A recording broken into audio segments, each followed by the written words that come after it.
What's up, gamers? You got TigerChainsaw. Now, I have mentioned this before, but I'm really gonna drive home the point right now.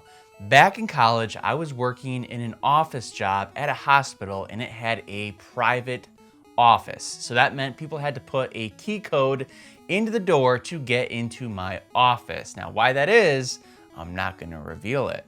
But I will tell you that allowed me to do a lot of naughty things, like playing video games when I wasn't supposed to. Now, how I did this was I had an emulator on my laptop. And so once I got that, I really started to explore the entire NES library because I never had that as a kid and I always wanted to play through a lot of the games. One of the games that I picked was Gradius.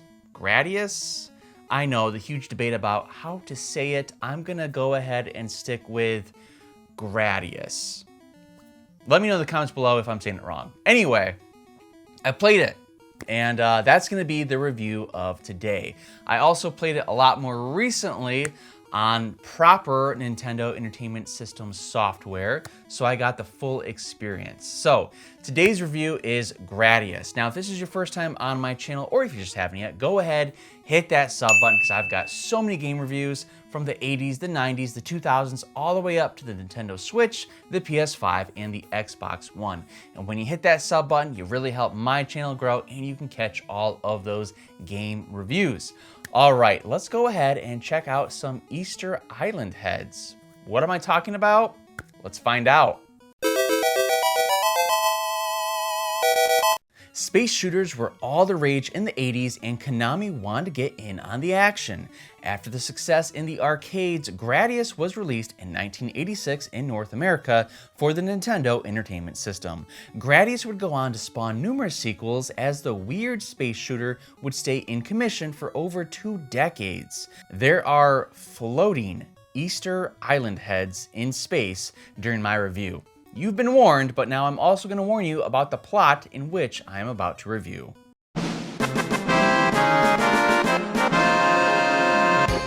The first thing that I actually want to touch on is the fantastic artwork for Gradius.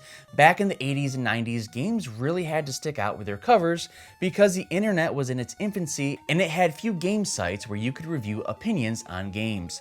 Publishers had to attract gamers with their artwork, and Gradius is top notch. This looks like it's straight from a movie poster with the beautiful space battle raging on. But with no cutscenes to introduce you to the plot, I had to turn to the manual during my playthrough to figure out who I was and what I was fighting for. So let's get into it. The planet Gradius, a peaceful Earth-like world, is now under an all-out space attack from their old nemesis, beings from the subspace star cluster of Bacterion.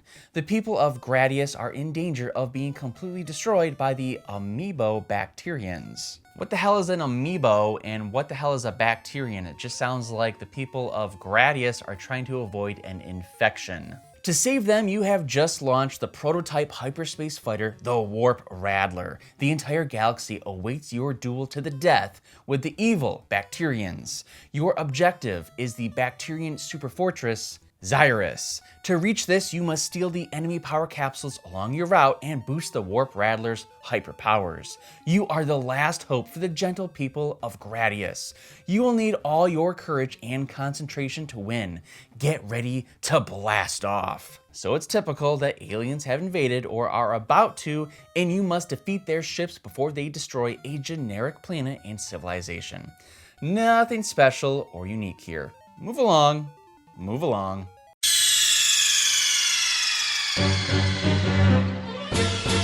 There are 7 stages, all of them being filled with unique enemies. You might see a squishy blob, a robot that walks on the ground that shoots at you, or the most common enemy would be a spaceship.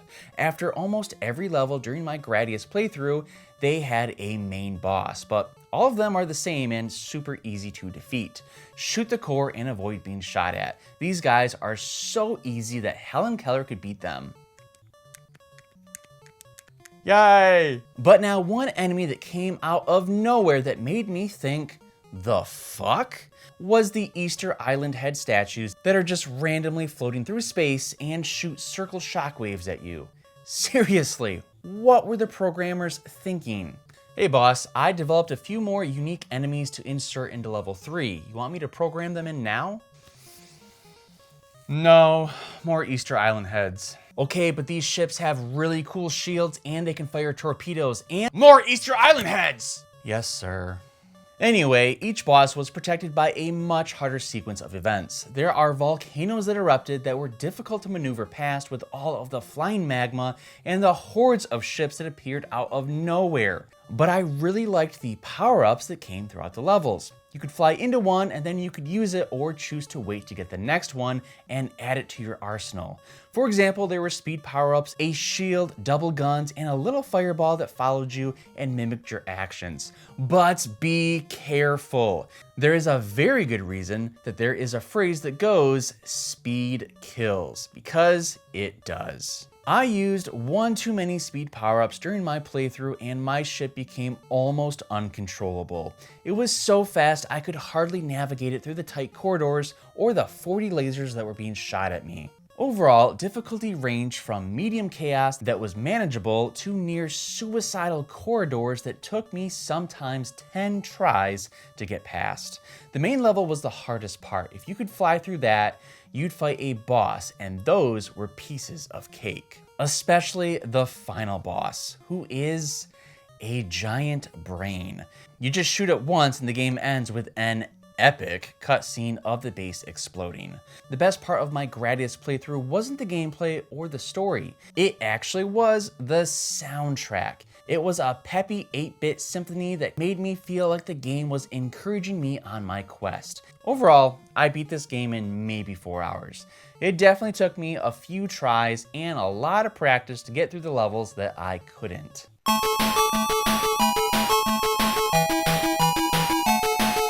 Gradius still has a small cult following, and I can see why. Back in the 80s, Gradius was one of the best space shooters. It's a fun game overall, and it doesn't take itself too seriously. The boss battles, though, were really disappointing with the ease of them, but the music is terrific, which is why Gradius scores a 7.4 out of 10, making this a good game. Gamers, that was my review of Gradius from 1986 on the Nintendo Entertainment System. I want to hear from you guys. When did you first play this game, and was it your first space shooter? I've had a lot of people tell me that it was, so I'm curious as to when you played this in your history. Let me know your nostalgia for it or your memories, or if you want to play it now after I have reviewed it. Let me know in the comments, and while you're there, don't forget to like this video and of course subscribe to my channel because I've got so many game reviews on this channel. In fact, I just reviewed Mario Kart 64, and of course I'm sure you've played that, but you'll want to hear my ultimate gripe with it. That review is coming up next. Gamers, thanks for watching, and make sure you play a video game today.